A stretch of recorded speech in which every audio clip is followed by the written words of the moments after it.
Hello, good morning class 9th। हम लोग कर रहे थे आपका कविता नंबर 8 ग्रामश्री।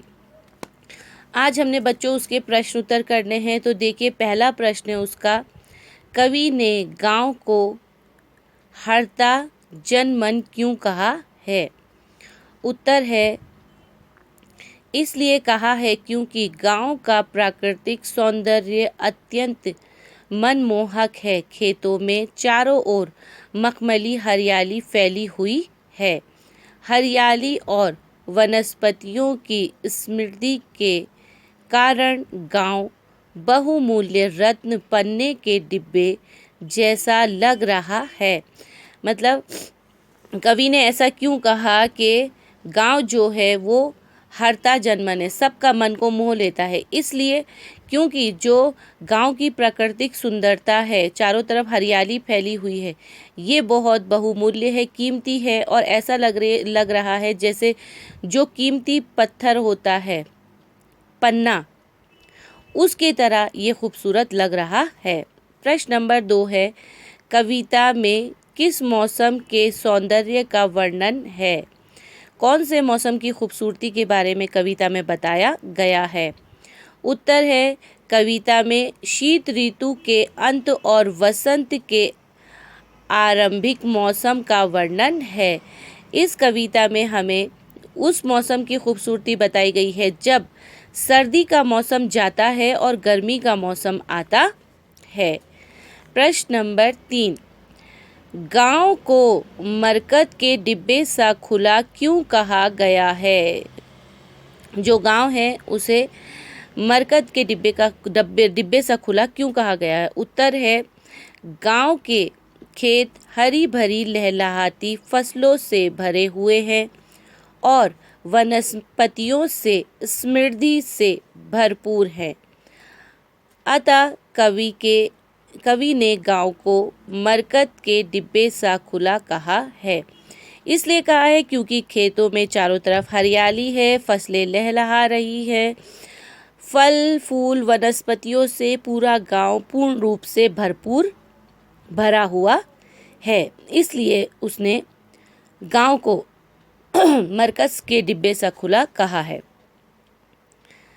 प्रश्न नंबर 4 है, अरहर और सनई के खेत कवि को कैसे दिखाई देते हैं? उत्तर है, कवि को अरहर और सनई के खेत सोने की किंकड़ियों के समान दिखाई देते हैं। अरहर की फसल और सनई की फसल के जो बीज होते हैं वो गोल्डन कलर, सुनहरे कलर के होते हैं, इसलिए वो उसे सोने की किंकड़ियाँ लग रही है, सोने के मोतियों की तरह समान लग रही है। अब है, भाव स्पष्ट कीजिए। बालू के सांपों से अंकित गंगा की सतरंगी रेती। इसका अर्थ बताना है कि इन लाइनों में क्या कहा गया। उत्तर है, कवि ने गंगा की रेत को सतरंगी बताया है। सतरंगी मतलब 7 रंगों वाले। जो गंगा किनारे रेत है वो 7 रंगों वाली कवि ने बताई है। और ये बताया है कि रेत पर पड़ी आड़ी तिरछी रेखाएं सांपों की भांति दिखाई देती है। और जब पानी आता है और आके चला जाता है, जो वो लाइनें छोड़ देता है, वो टेढ़ी मेढ़ी लाइन जो होती है वो सांपों की तरह महसूस हो रही है। और हवा के झोंकों से हिलती डुलती रेत सांप की भांति दिखाई देती है।